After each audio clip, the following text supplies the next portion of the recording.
আল্লাহওয়ালা লোককে যদি ভোট দেন, তাহলে সর্বনিম্ন পরিমাণ যে কোনো সংসদে আলোচনা না করেও যে স্বাভাবিক যে বরাদ্দগুলো আছে, এই যে মহিলাদের জন্য বা যারা বয়স্ক ভাতা আছে, বিধবা ভাতা আছে, এরকম আরো বিভিন্ন কাজ আছে, এই সমস্ত কাজের জন্য যেটা বরাদ্দ হয় সেটাও যদি স্বাভাবিকভাবে পায়, সেটা বন্টন হলেও বিশাল কিছু। কিন্তু দেখবেন বিভিন্ন সময় যাদের মধ্যে আল্লাহর ভয় নেই, তারা কিন্তু এই সমস্ত কাজ করতে গিয়ে ওই টাকা থেকেও আত্মসাৎ করে। তো কথা অনেক, আমি আসলে এই রাজনৈতিক বক্তব্য জানিও না অতটা, তারপরেও কিছু বলতে হয় এতটুকু যে আমি ইনশাআল্লাহ সামনের ভোট হাত পাখাই দেবো। এর আগেও হাত পাখাই দিয়েছি, যখনই সুযোগ পেয়েছি। 2018 সালে একটা সুযোগ পেয়েছিলাম, তখন হাত পাখাই ভোট দিয়েছি। ইনশাআল্লাহ এবারও হাত পাখাই ভোট দিব।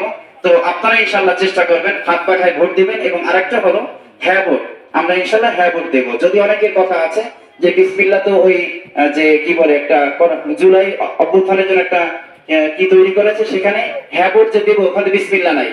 যেহেতু সংবিধানের মধ্যে প্রথমে বিসমিল্লাহির রহমানির রহিম আছে, কাজেই ওটার মধ্যে ওটা একটা পার্ট, এই পার্টে যদি বিসমিল্লাহির রহমান